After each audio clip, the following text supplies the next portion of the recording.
Bem-vindos a mais uma edição do JR 15 Minutos, o podcast da Record TV que aprofunda as notícias que mais mexem com a nossa vida.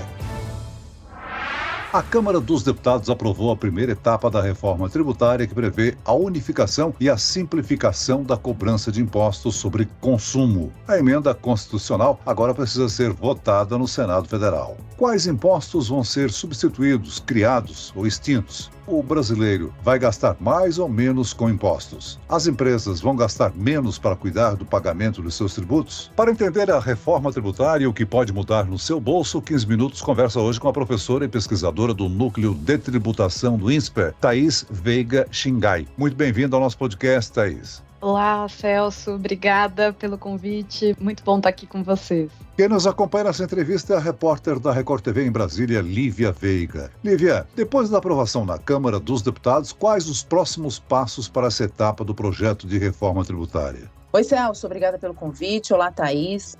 Celso, a aprovação na Câmara dos Deputados aconteceu depois de décadas de debates sobre propostas para uma reforma tributária no Brasil. O texto foi aprovado em segundo turno por 375 votos favoráveis, bem acima dos 308 votos necessários para a aprovação em casos como este, de uma emenda à Constituição. O texto agora segue para o Senado, onde a discussão deve ser retomada em agosto, depois do recesso parlamentar. Lá no Senado, a aprovação terá que ser também por votos de mais de 3/5 dos parlamentares. Ou seja, 49 dos 81 senadores devem votar a favor. E aí, se aprovado no Senado, o projeto vai para a sanção do presidente da República. Professora, um dos principais objetivos dessa proposta foi simplificar o sistema tributário brasileiro. A proposta aprovada atinge esse objetivo? Lívia, nós entendemos que sim. É claro que migramos do modelo de um IVA ideal, né, que era o que a gente tinha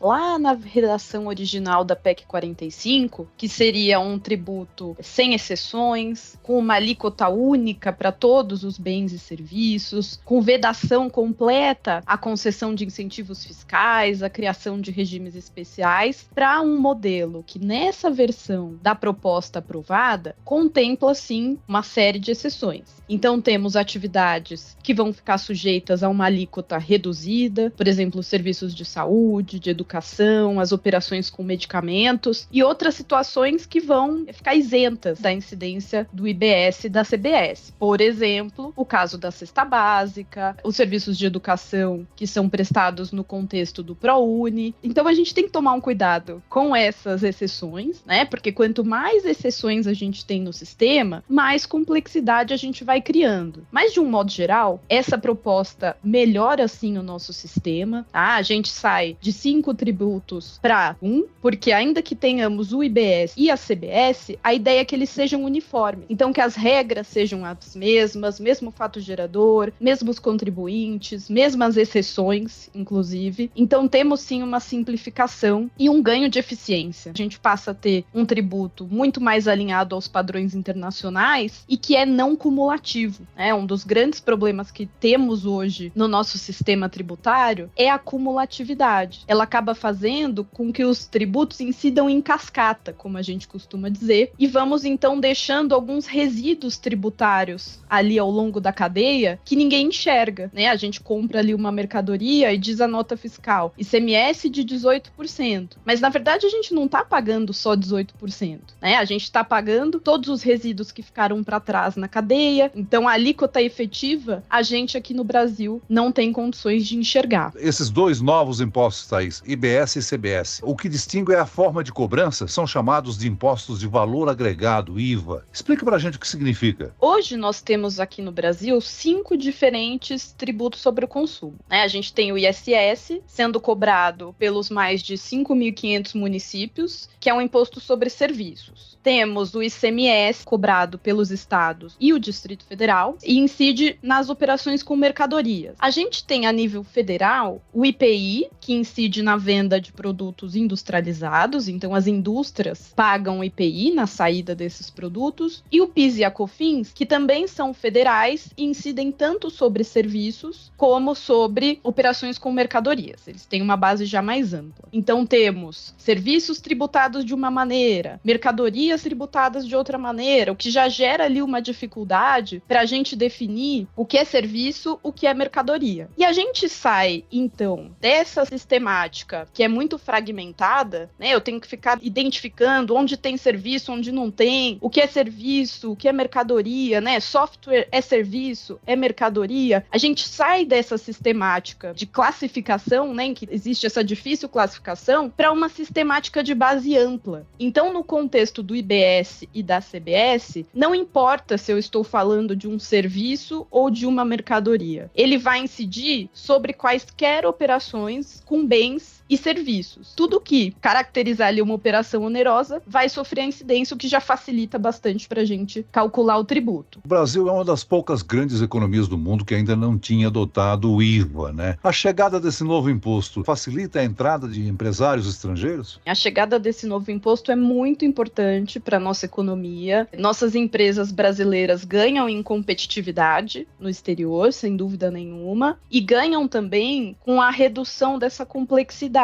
Como hoje o nosso sistema gera essa acumulação de resíduos tributários ao longo da cadeia, esses resíduos vão fazendo com que os custos de produção fiquem cada vez maiores, porque a cada etapa ali da cadeia de produção, a gente vai colocando tributo sobre tributo. E tudo isso onera os custos de produção e gera uma perda de eficiência na nossa economia. Por isso que a gente costuma dizer que com a transição para o modelo de IVA, o que se espera, o que os economistas projetam é que esses custos de produção caiam, com isso as empresas tenham mais recursos para investir, mais recursos para contratar pessoas, então a gente melhora a competitividade, a eficiência via investimento e também colocamos mais renda nos bolsos das famílias, né, o que vai fazer com que a nossa economia se movimente mais, a gente tenha mais consumo. Professora, o Celso já citou os novos impostos previstos na reforma. Vamos entender cada um deles. O Imposto sobre Bens e Serviços, IBS, terá uma única regulamentação para todo o país. Isso facilita a vida das empresas e pode acabar com a guerra fiscal entre os estados? Sim, a legislação única do IBS facilita muito a vida das empresas, né? A gente sai de um contexto em que, para pagar ISS, se eu operar no Brasil todo, eu preciso conhecer a legislação de mais de 5.500 municípios. Para pagar ICMS, eu tenho que conhecer a legislação de 26 estados, mais o Distrito Federal, e a gente passa uma legislação unificada. E algo que também é muito efetivo, eficaz contra a guerra fiscal, Lívia, é a mudança de critério da origem para o destino. Hoje nós tributamos as operações aqui no Brasil geralmente na origem. Se eu estou vendendo de São Paulo para o Espírito Santo, o ICMS vai incidir majoritariamente aqui em São Paulo. Com a reforma tributária, a gente passa a tributar no destino, né? O que elimina a guerra fiscal, porque se eu tributo no destino, não faz mais sentido o Estado conceder incentivo fiscal para uma indústria se instalar nele. A contribuição sobre bens e serviços, CBS, substituirá o PIS e a COFINS, 2 tributos federais. Que tipo de produtos são mais afetados neste caso, professora? A gente tem impacto grande da migração dos tributos atuais para os novos quando olhamos para os serviços, né? Hoje os serviços, em geral, estão no regime do lucro presumido, que é um regime muito beneficiado tributariamente. Então, um prestador de serviços que esteja no lucro presumido, hoje paga 3,65% de PIS e COFINS. Na sistemática da CBS, ainda não sabemos a alíquota, né? Mas provavelmente ela seja muito maior do que 3,65%. Quando olhamos para produtos, todos aqueles que tenham algum tratamento diferenciado na legislação do PIS e da COFINS hoje estão potencialmente afetados, né, pela migração para a CBS. Aqui com a ressalva de que o nosso projeto, a nossa PEC, da forma como segue agora para o Senado, já contempla uma série de exceções à tributação. Todas essas exceções foram pensadas justamente para mitigar esse efeito de mudança do sistema de tributação. Você falou aí, Thaís, da diferenciação, né? O imposto seletivo vai afetar produtos produtos como cigarros e bebidas alcoólicas, né? Em detrimento de um menor imposto para os produtos da cesta básica? O imposto seletivo, ele não entra na sistemática de IVA, tá? A gente está ali falando de um imposto que geralmente se adota nos países que usam o modelo de IVA para atacar as externalidades negativas. Então, ele não existe diretamente para compensar essa redução de alíquota sobre a cesta básica, tá? Porque estamos falando de tributos diferentes. O imposto seletivo existe especificamente para que a gente evite alguns serviços, alguns bens que são considerados prejudiciais à saúde. Quando a gente cria um incentivo para um produto, todo mundo que consumir aquele produto vai ter direito a esse benefício, né? Tanto as pessoas de mais baixa renda, como as pessoas de altíssima renda que consomem arroz também aqui no Brasil. Então a gente está falando de um incentivo bastante pulverizado e que gera um efeito, naturalmente, aumentar a alíquota de referência do IBS e da CBS, porque a gente vai ter o Senado estabelecendo essa alíquota de referência e que vai levar em consideração a premissa da PEC é manter a carga tributária atual. Se a gente reduz a alíquota para um setor, para um produto, tudo bem, não estou dizendo que seja errado, mas a gente tem que ter essa consciência de que vamos onerar mais os outros. A reforma como está hoje propõe algo diferente, a possibilidade de cashback. A devolução para as famílias de parte do imposto pago, beneficiando sobretudo as de menor renda. Como isso pode funcionar e em quais casos? Temos a previsão na PEC de que pode ser instituída essa sistemática via lei complementar, mas ainda estamos, eu diria que distantes de entender como é que efetivamente vai funcionar esse mecanismo de cashback. Thaís, o IPVA é um imposto estadual, né, que passa a ser cobrado com maior incidência naqueles veículos que, digamos assim, são mais poluentes. E uma outra grande novidade nesse imposto é sobre a proposta que os estados passam a cobrar o imposto também de veículos como lanchas, iates e jatinhos. Essa medida corrige um problema que há anos gerava muitas reclamações, não? Historicamente havia esse incômodo com a base de incidência do IPVA, né, porque veículo automotor pode ser por terra, pode ser por mar, pode ser por via aérea, não deveria haver essa diferenciação. Um ponto de atenção que a gente coloca aqui nessa mudança em relação ao IPVA é que também foi criada uma série de exceções à incidência do IPVA. Então, se eu tenho uma lancha para fazer passeio, eu deveria pagar o IPVA. Agora, se eu tenho uma lancha fazer pesca de subsistência da minha família, eu não vou precisar pagar o IPVA, né? A gente vai ter que tomar muito cuidado na hora de regulamentar essas diferenças para não criar abuso, né? Para não fazer com que eu, que uso a lancha para passeio, diga que eu vou pescar e não é pesca recreativa, estou falando de uma pesca para subsistência. Professor, o IPTU é um imposto municipal que muitas vezes a gente só se lembra quando recebe o carnê em casa, né? Aí o aumento normalmente já foi definido.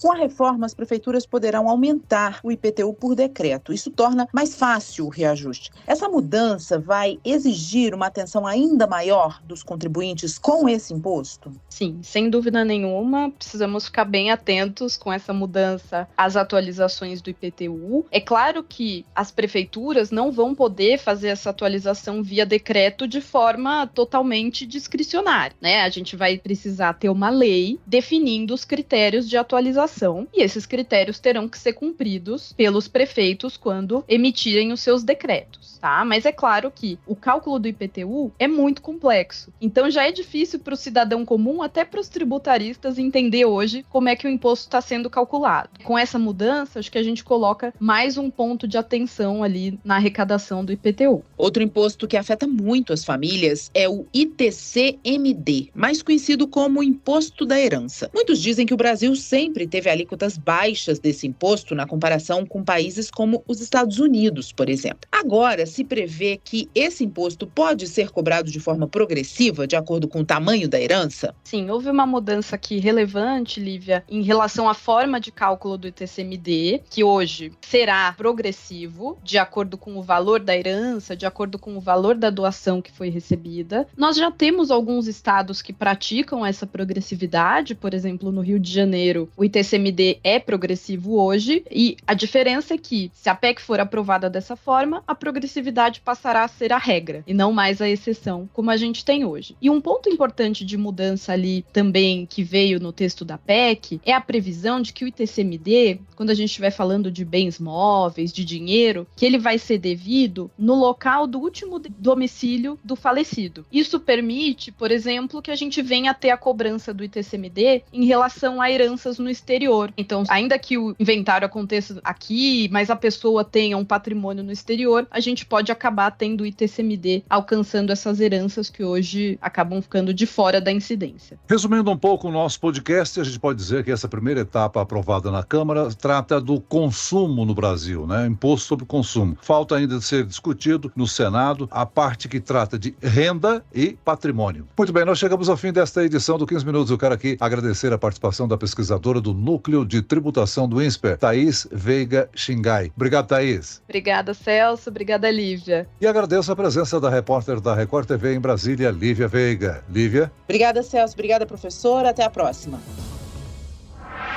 Esse podcast contou com a produção de David Bezerra e dos estagiários Lucas Brito, Fernando Russo e Cátia Brazão. Sonoplastia de Marcos Vinícius. Coordenação de conteúdo, Edivaldo Nunes e Denis Almeida. Direção editorial, Tiago Contreira. Vice-presidente de jornalismo, Antônio Guerreiro. Você pode acompanhar o JR 15 Minutos no portal R7. Nas redes sociais do Jornal da Record e nas principais plataformas de streaming. Eu, Celso Freitas, te aguardo no próximo episódio. Até amanhã.